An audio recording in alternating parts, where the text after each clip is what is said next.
Ayubowan. So we meet again, once again, on a beautiful Monday, just to enlighten your lives, as usual, through Dammahadaya.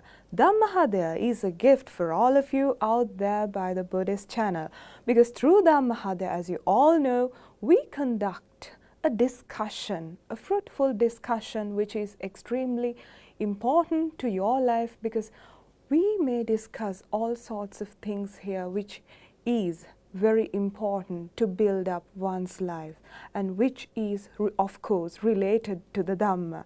So today as well we have a very special theme, that is the practical Dhamma, the practical Dhamma. To discuss this theme, we have invited a well-known resource person. He is Professor Vasantha Gunatunga from the Faculty of Medicine, University of Colombo. So we warmly welcome you to Dammahadaya. Now first of all, I just told my viewers that our theme today is the practical Dhamma. What exactly do you mean by practical Dhamma? I think these days people are really interested in Dhamma. We have a responsibility of giving them the true Dhamma. Now, in the Buddhist practice, the prime objective is to get into Nirvana, and then people, whatever they practice, should direct themselves into the path to Nirvana. And we need to clarify exactly what is correct, and we need to learn, and we need to follow that path. So, what is important is, for so many people who are really trying to get into the path, to teach the correct method. And then of course to teach the correct method, at least the one who is teaching has to practice it first, and then talk through the experience. So people ask whether it is good to read so many Dhamma books, or whether it is the right thing to start meditating first.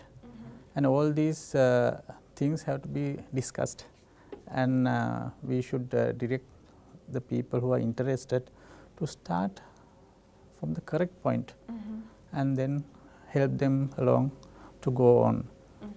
So, so that is, I think, the need of the hour.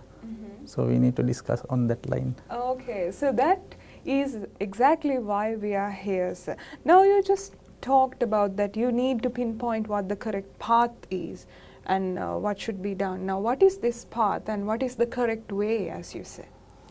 Yes. Now first we need to clarify where we are heading. And we say that Nibbana or Nirvana is the final goal.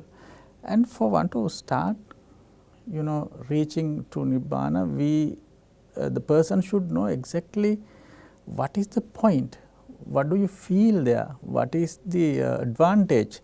Now it is described in various terms, Shanta Pranita and Amma Mahanirvana, and all that. We have to have some idea in the contemporary world what advantage we have in getting into the path and getting the goal of Nirvana. Yeah, and the terminology itself gives us a hint that it is something, it is some bliss.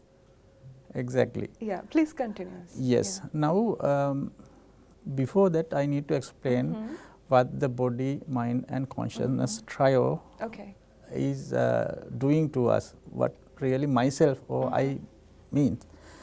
Now, we should get to know that there are three components when we say myself or I. And the ordinary person will not realize that there are three components in one, and which we cannot separate out. And these three components, at least theoretically, for the time being, will spell out. Later we can realize what these things really mean. One is the physical body. We know that there is a physical body. We also know that there is a mind in that, and we also know that there is a bank of memories, values, attitudes, and so on, basically the programming of an individual. So these three components are the three components of an individual. Now the mind gets thoughts from all of these three sources. From the body we feel pain, hunger, thirst and various other feelings. The mind directly feels the outside through the body, the shape, form like flowers, cars, vans and things, and then our children, the outside world. And then we very often get into our memories and keep thinking on various issues. So, these three are the three sources. A lot of people are unaware these three are called the three worlds. Okay. Kamaloka, Rupaloka and Arupaloka. And then now the mind is bombarded with thoughts relentlessly from these three sources, and people are unable to get away. Yeah. Now in the nirvana what happens is, think like this one, we have a long work hours and we get a vacation, long vacation, go home, and then we are relaxed, we have finished successfully every work that we have done. Yeah. And then we go home, there is no much responsibility, there is a long vacation ahead, and then we go home and have a wash and take a cup of tea into the hand, go to the veranda and sit down in a chair and close our eyes, and then we are for ourselves, absolutely no thought, and you feel a bliss. But you can't maintain that for a long time. Yeah. Maybe it's half a second or 2 seconds maximum. Then again thoughts start coming, and then you are back in the same mess again. Nirvana is something like that couple of seconds. Of course, there are other things like by that time you reach nirvana, we have realized the Four Noble Truths. But just to explain the kind of experience, the bliss that you have is something like that, and you can maintain it as long as you want. So, that blissful moment you can maintain, that is what we are heading for, and that is something that you won't lose once you attain nirvana. Yes. So, that is what we are heading. And getting into the path, along the path you feel this bliss from time to time in various durations as you go along the path, and then apart from that bliss you have other benefits also which we discuss when you are along the path. Okay. So now you just mentioned the word path several times. Now is this the path you mean, or is it what we have read in books, the eightfold path, Noble Eightfold Path? Yes, that is it. But the Noble Eightfold Path, when we are going to Dhamma school and when we read books, we have a list of 8 things in the Noble Eightfold Path, and that is theory, and you need to get into it practically. Now there are various methods that people practice Noble Eightfold Path. Sometimes they just rattle out the 8 components of it and be happy that I know the Noble Eightfold Path. But in real terms, the path is one. There are 8 components in that. These 8 components should come together and practice at the same time if you are to get into the path. So, in short, this is divided into 3 components like Sila, Samadhi, Prajna. Sila is, this has to be a absolute Sila, discipline, virtue. Now to do that, I am briefly describing, not in detail, you need to sit down somewhere, and initially you should have this the vision of getting into nirvana. Simply the right vision is that now I want to get into nirvana, this mess is enough. And that vision, now you know when you say vision, a lot of establishments have their visions, their own vision. Mission and vision, yes. Exactly, they have the mission and the mission statement. So every individual should have this vision of their own, that I should get into nirvana. So with but that they vision, would never think of nirvana as their vision. So what is important is, if you want to get into real peace, you should have this vision. If you do not have that vision, you will never get into the path. That is the importance of that. So, then the second one is the right attitude. Is this has become your lifelong attitude.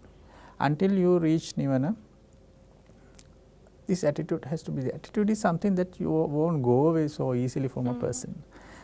So, this attitude, if you do not realize nirvana in this birth, and it should go on to the next one also. So, it finishes where you attain nibbana. So, with that you sit down, and samma vacha, the right speech, is that you do not talk. You close your mouth with the lips, and to get the perfect samma vacha or perfect speech is that you do not talk. I may describe that later a little more in detail. And then the correct but our viewers, sometimes there are people like there are people who just finds faults in almost everything. So what if someone says samma vacha, just keeping your mouth shut and waiting? Good question. Now there are people who shut their mouths and waiting, and outside the path, outside the Eightfold Path, just keeping shut is not the perfect speech. Now these all eight components should come together, and this comes as one of those 8. Unless the other 7 are there, it won't become samma vacha or perfect speech. So perfect speech and perfect action is, you don't do any action. Even to move your little finger, you have to do a sankhara in the mind. So Eightfold Path is totally asankharika, or you don't, there is no drive in that, driven by the consciousness or vijnana. So remove that sankhara or drive from the consciousness. You need to make your body still. Even to move do a little movement. You mean something like calm down? First you need to keep the body still, and then the rest will come. So now you have 4. Now the next one is right livelihood. Livelihood is done by the speech and action. So when the speech becomes perfect and the action become perfectly correct, and the livelihood become automatically perfectly correct. So by the time you sit with your mouth closed, with the right vision and attitude, you have completed 5 components of the Eightfold Path. And then you need to do samma sati, the right. For samma sati, various terms have been used. Some people say right concentration, some people say right mindfulness, but we need to clarify what exactly it is, and there is no right term in language that can describe that. So what we do is, now we do not take anything from the 5 sense doors by this time. You have closed your eyes, you do not taste anything, you do not smell, you let go. So on the karma side, the craving side, all 5 you have let go, and then body, you do not entertain any feeling in the body. Worst thing is pain. I will describe in a while what you do to pain. So what you do is, when you sit and close your eyes, and then you should do something. What you do is, you watch your thoughts. Before you are watching your thought, you have to do 2 things. That is, as I described, the separating yourself from karma, that is for eye, ear, nose, tongue and the body, and then from what we get from the outside through that, the rupa, shabda, gandha, that stuff. So you separate out the karma world and the rupa world from yourself, and that is basically what we say, that we separate ourselves from kama sukha alikana yoga and atthakila amatana yoga in practical terms. Okay. This is how you do it in practical terms. Now what do you do after that? Then you start getting thought from your consciousness. You get into a thought and stay there and leave it. But you have to do this with non-attachment. Now, every thought that we get, we are attached. Now, we need to separate out this attachment, and what we use is Maitri as a tool, compassion, and you use a verse that may all be well, happy and peaceful, and you enter the thought and you leave it saying may all be well, happy and peaceful, and then you go to next thought. Now, until you get these thoughts, you have to engage your mind in something else. All right. What you do for that is you take number of body parts. What I do is I take 25 body parts which I learned from my teacher, who has gone to the top in this method, and so the method is trialed and tested and proven right.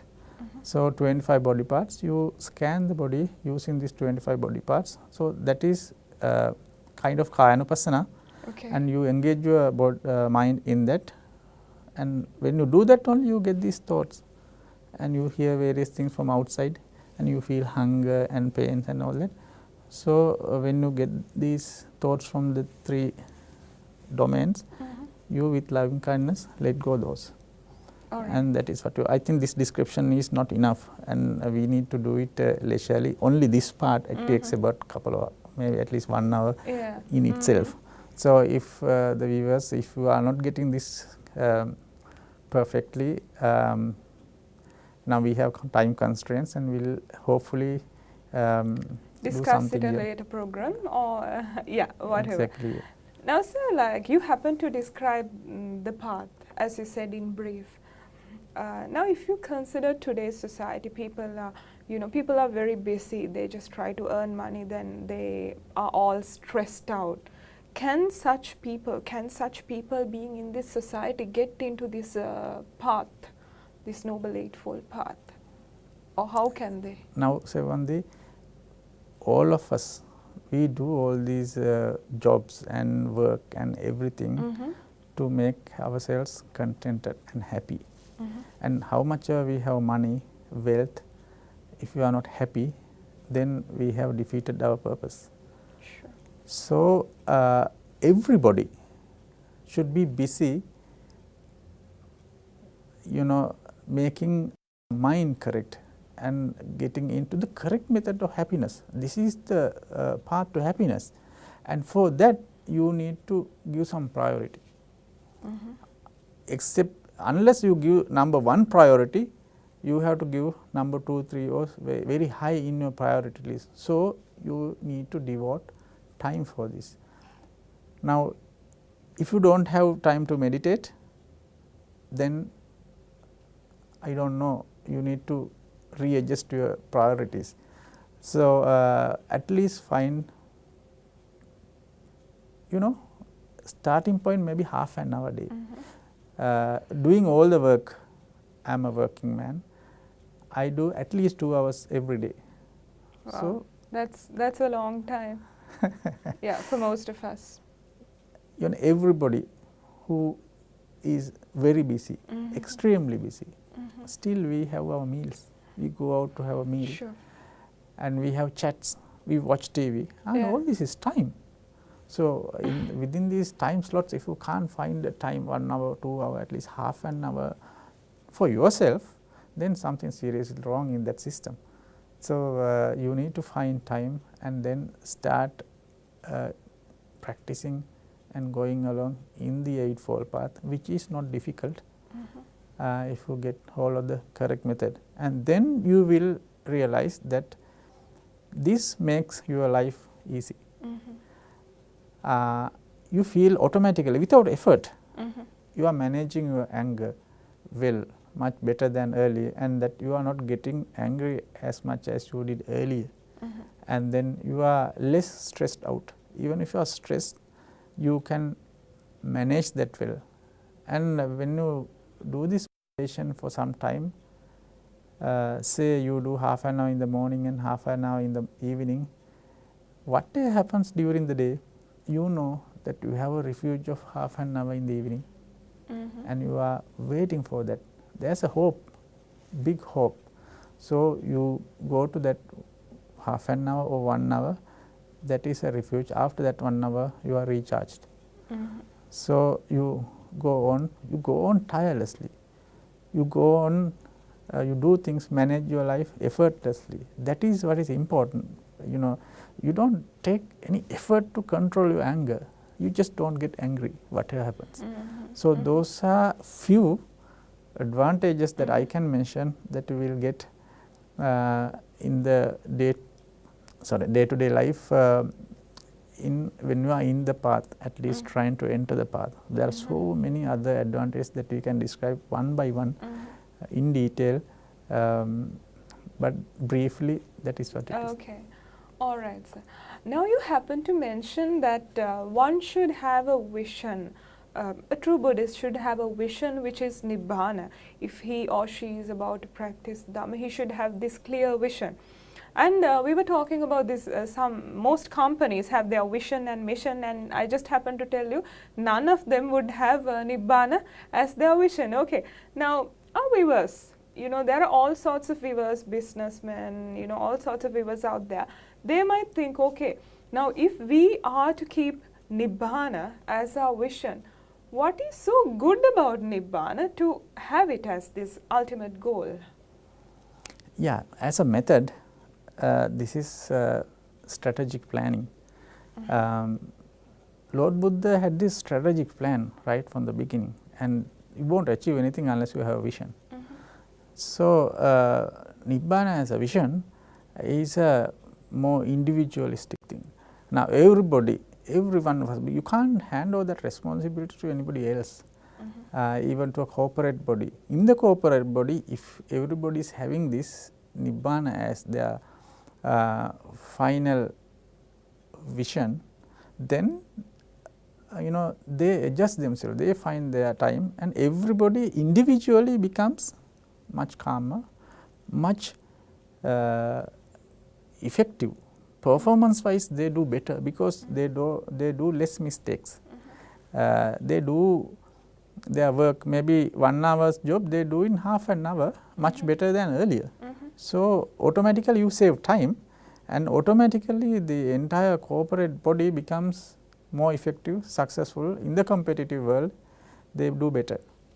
So I think there's a definite advantage in any establishments. If their workers are like that, then the interpersonal interactions become better, output becomes better. All that is become, you know, your establishment becomes competitive in the competitive world, in the forefront. All right. Now, sir, I just happened to read one of your books, and it said that by achieving Nibbana, you achieve complete health. Now, how can that be? Yeah, I think apart from Nibbana, everybody's second objective probably is to be healthy. Now, because arogya paramalabha. Exactly. That's what the Buddha said. Exactly. Health is wealth. Exactly. Now, doctors, as a doctor, we very often treat the physical body, and there are doctors, psychiatrists and psychologists and other doctors who also treat the mind also.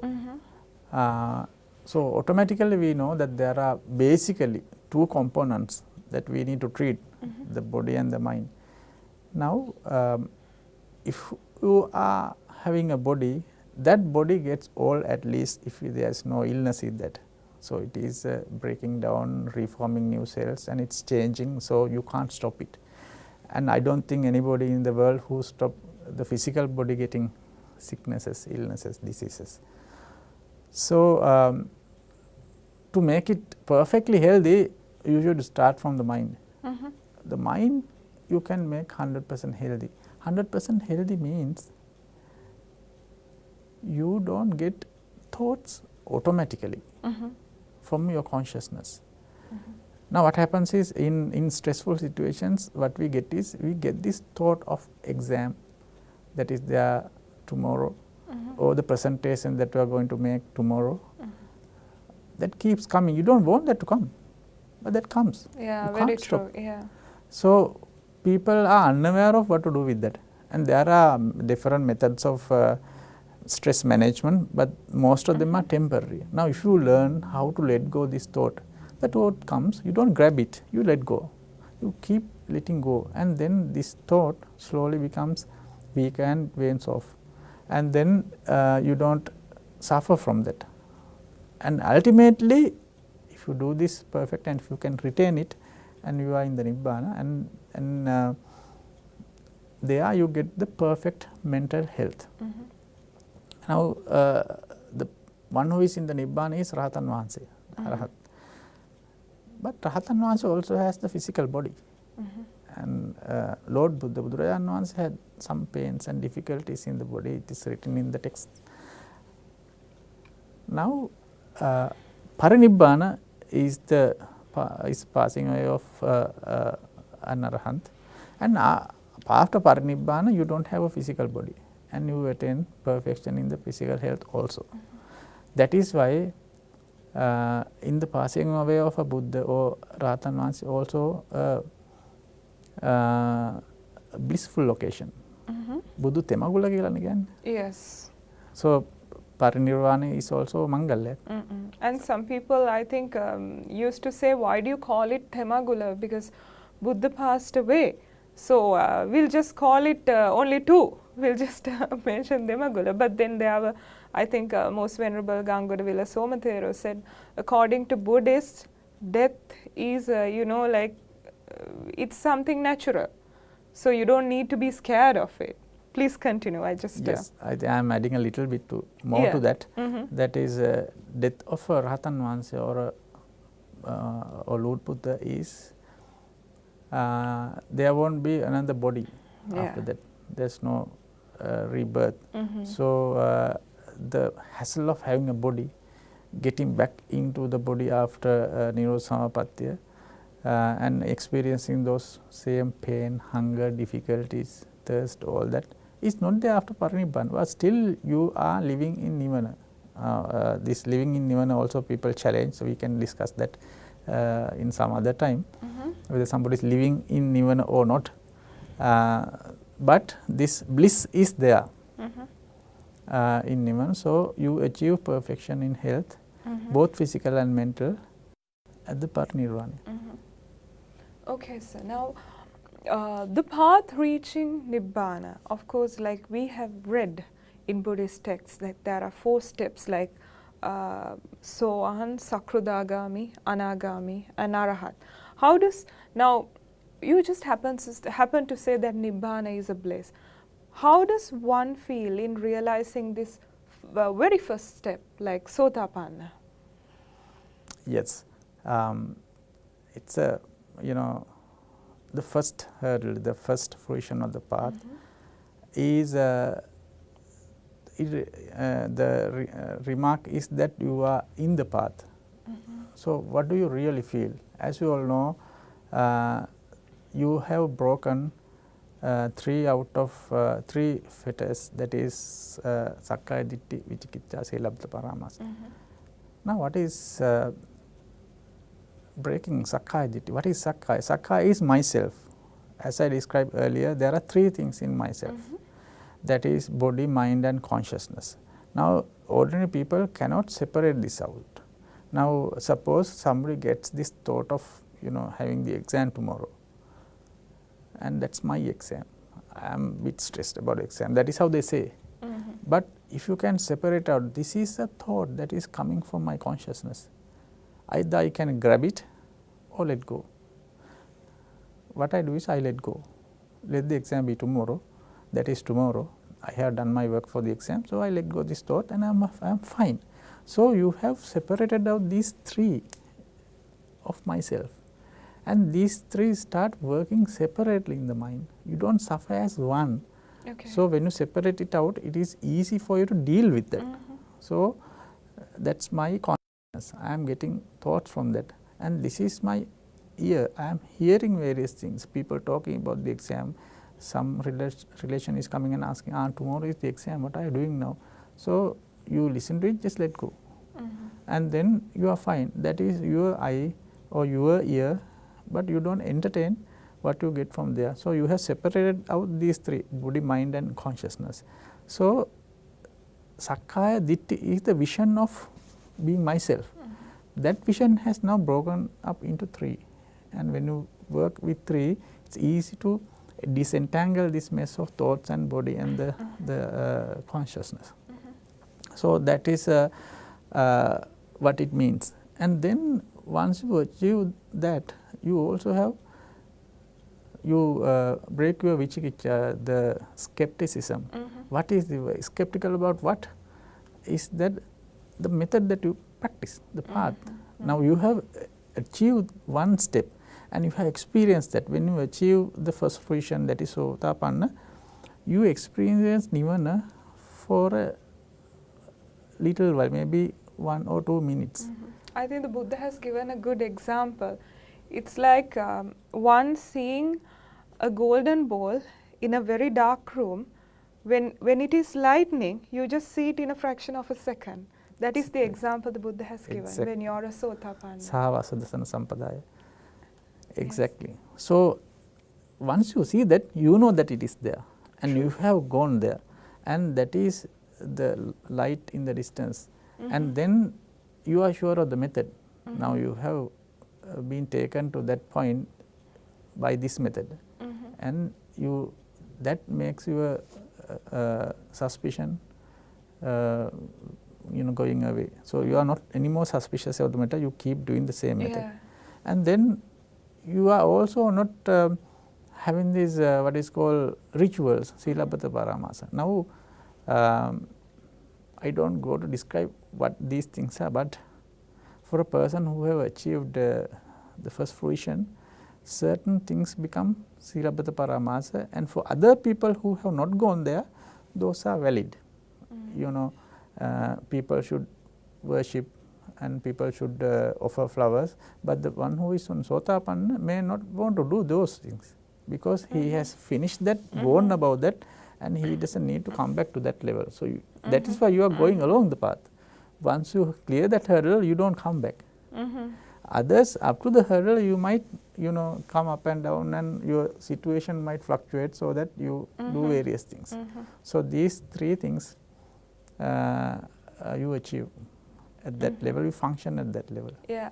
Now you happen to say something very important, sir.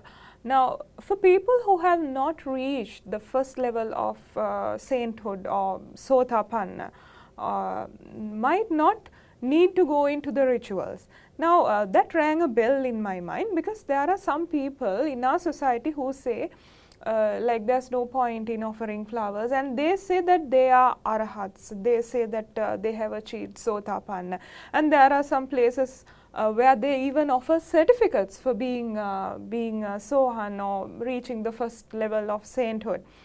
But now this is very, very confusing.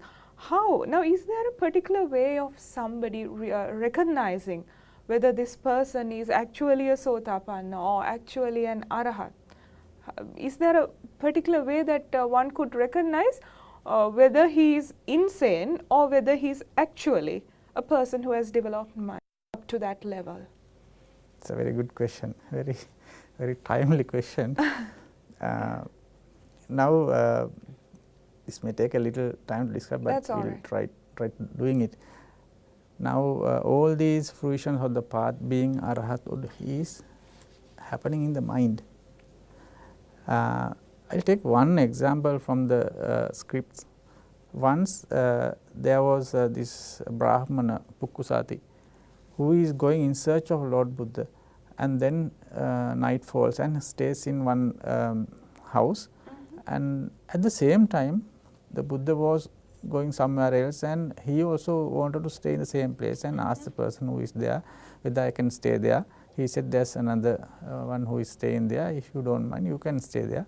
And then now both are in this house, and then the Buddha saw that this guy who is sitting there is meditating nicely, and must ask him who he is and all that. Then he asked, who are you, and where are you going, and all that. Pukkusati asked Lord Buddha. No, Lord Buddha asked Pukkusati. Okay, Lord Buddha asked, okay, right. Then Pukkusati said, I have given up all my wealth. I am going in search of Siddhartha Gautama, the prince from Shakya Vansha, who became Buddha, and I am going in search of him. Then the Buddha asked, can you recognize him if you meet him? No, sir, I have not met him, I haven't seen him. Then he has not recognized Lord Buddha from the physical body. And then the Lord Buddha asked, can I say something that I have realized? Yeah, why not? I can listen, he said. And then Buddhajana Vanshe preached him Dhatu Vibhanga Sutra. Okay. The sutra, and then he very patiently listened, and ultimately, having listened, dropped down and worshipped Buddhajana Vanshe, and this is the very Buddhajana Vanshe that I was looking for. He has come to myself. So he recognized through what the Buddha preached. Dhamma. Yes. Through Dhamma. So we need to use the same method here. If somebody claims that he is Rahatan Vanshe, that is not something very simple. I know, yeah. You can't just disregard that, saying that he is insane. Now, insanity, because I am a medical doctor, I know there are precise ways of diagnosing that. So, diagnosing insanity is not a problem. But to find out whether this is Rahatan Vanshe or not, someone has, one who is interested in Nirvana, he goes. Another who is not interested in Nirvana, he will say, now this can be insane, I don't consider those things, and he will be enclaved in his thought and he will not do anything about it. But one who is serious in getting into the path or achieving Nibbana, he will go. He is insane, there is no problem. If he claims he is Rahatan Vanshe, one has to go, and then he will teach you a method to practice, do this, and he should do it and practice. Then he will realize whether by this method, whether I can realize what dukkha is, what the reason for dukkha is, at least those two, and then whether it helps him to, calm down the mind, and there are other features of getting into the path that we describe. All that is, he is getting. Then he should continue, and if he comes to the first position of the path, then he knows that now one who comes to the first position of the path, he knows exactly, there is no doubt about that he is in the path. So, you do not have to ask somebody else whether I am in the path or so on, he knows. So, when he knows that he is in the path, the teacher is very likely to be somebody who can guide him along the path. So, he may be a Rahatan Vanshe. There is no exact decision as yet. So, one who the person he goes along the path, finally say he becomes Rahatan Vanshe or attain Nibbana, and he knows what it means like being Rahatan Vanshe. Exactly. And still won't know the teacher is a Rahatan Vanshe. But nobody can ever know that. But once you become Rahatan Vanshe, he knows what it means, and then the teacher is most likely to be a Rahatan Vanshe. That is why it is called only a Rahatan Vanshe can recognize another Rahatan Vanshe. Fine. But, just a minute, but the ordinary people should be able to recognize Rahatan Vanshe, otherwise Buddha Sasana will not exist. Sure. So, the Rahatan Vanshe should claim that he is Rahatan Vanshe. There is no fault in that. That has to be done. Buddhajana Vanshe, to the first person whom he met after enlightenment, Upakajika, he told that I am Samma Sambuddha. And he went and told Paswaga Mahanun that I am Rahatan Vanshe. They didn't believe at the beginning. True. So, unless someone declares, nobody will know. That is how Shuska Vidarthaka Maharahatan Vanshe exist, and they pass away, nobody will know. Then the Buddha Sasana cannot exist. I know. But sir, there is a problem like this. Now, these days there are kind of too many people who declare, recently I wouldn't like to mention the name. There is a person who used to say that he is going to be a Maitri Buddha. So, there are so many people like that. Now, you being a medical doctor, at least realize this person, whether this person is insane or not insane. But a common man or a woman, I think it's a bit confusing for them to realize, because there are like sort of too many in this society now who just say these things. And there are people who are mentally ill who also say these things. But now don't you think it requires somewhat wisdom to realize whether this person is actually talking the truth or not? So that's what has happened, I think. One yardstick is that basically it has to be eightfold path, one who is describing. If there is no eightfold path, the basics of the teachings of the Buddha, if people are twisting that, then there's a problem in that. So for a person who is going, should verify that. But those who claim may not be. I don't think there are more than 10 people maximum. Yeah, maybe. So yeah. going to all that 10 is worthwhile if you are really after Nibbana. And find insane person, you can say, even ordinary people can say insanity may be difficult. Yeah. But one who is really after Nibbana is really open-minded. And going to all 10, I know for sure there's one along the method that I told you. And then right now I don't give details because I have not got permission from that exalted person to give details. And you can find the correct person. Okay, I think that's something, that's some food for thought for people, because I think first of all, now what happens is, Professor, that some people, they themselves do not know what the Dhamma is. So even if somebody twists the Noble Eightfold Path and preaches them, they won't know it. So like they will just believe what that person says. I think that is what has gone wrong. It's in the, I think it's just the listener. Like so they just happen to believe what that person say. Or I think that is why people find it difficult or find it confusing to realize whether this person is an Arahat or not. So let us take Professor's advice. Let us just listen to him or her and just see whether, as you said, that person will be very open-minded, and just listen whether it tallies with Dhamma. I think that is the only method, one, because we are not, as you said, we are not Rahatan Vahanses, we are not Arahats to recognize another Arahat, but we can be open-minded as well and listen to that person. Now, so since we are very short of time, we have around a couple of minutes, 3 minutes, I would like you to just summarize what we just discussed, or just if there's anything that you should add so that the viewers should know, you can just tell them. Yeah, primarily we have to be very serious in this business. If we are to be happy, we have to find the method of being happy.